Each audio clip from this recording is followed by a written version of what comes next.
13 வயது பாடசாலை மாணவி ஒருத்தர் லவ் பண்ணிருக்காங்க. அந்த லவ்வுக்கு அவங்களோட அம்மா எதிர்ப்பு தெரிவித்ததுனால, அம்மா நைட் தூங்கிட்டு இருக்கும்போது பெட்ரோல ஊத்தி நெருப்பு கொளுத்திருக்காங்க.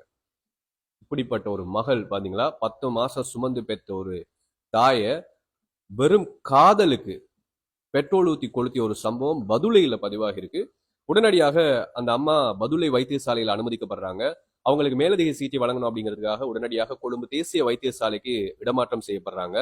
அங்க அவங்களுக்கு சிகிச்சை வழங்கப்படுகிறது. சிகிச்சை பலனின்றி அவங்க மரணம் அடைஞ்சிட்டாங்க. யாரால மரணம் அடைஞ்சாங்க? அவங்களோட 13 வயது மகள் லவ் பண்ணாங்க. அதற்கு நீ லவ் பண்ணாத, நீ படின்ற அட்வைஸ் பண்ணதுக்காக பெட்ரோலை ஊத்தி அம்மாவை கொளுத்திருக்காங்க 13 வயது மகள். இது சினிமாவுல நடந்த விஷயம் கிடையாது. இலங்கையில நிஜத்துல நடந்த ஒரு விஷயம். இப்போ அந்த சிறுமி கைது செய்யப்படுறாங்க. அவங்கள ஒரு சின்ன வயசு.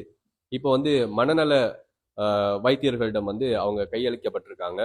அவங்க இவங்களோட மனநலம் தொடர்பில் இப்போ விசாரணைகளை மேற்கொண்டு வராங்க. இப்ப பாருங்க, இந்த 13 வயது அப்படிங்கிறது படிச்சு தன்ட எதிர்காலத்தை சிந்திக்க வேண்டிய ஒரு காலகட்டம். இந்த 13 வயதுல ஒரு காதல்.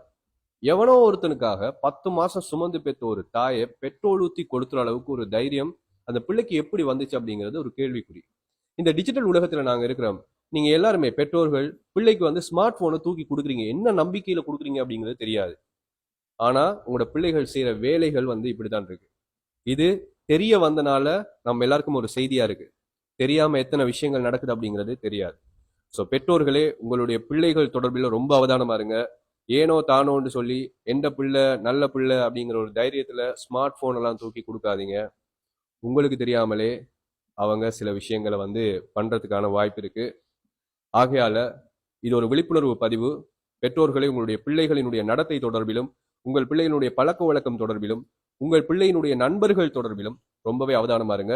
இந்த செய்தியை மற்றவர்களோடும் பகிர்ந்து கொள்ளுங்க.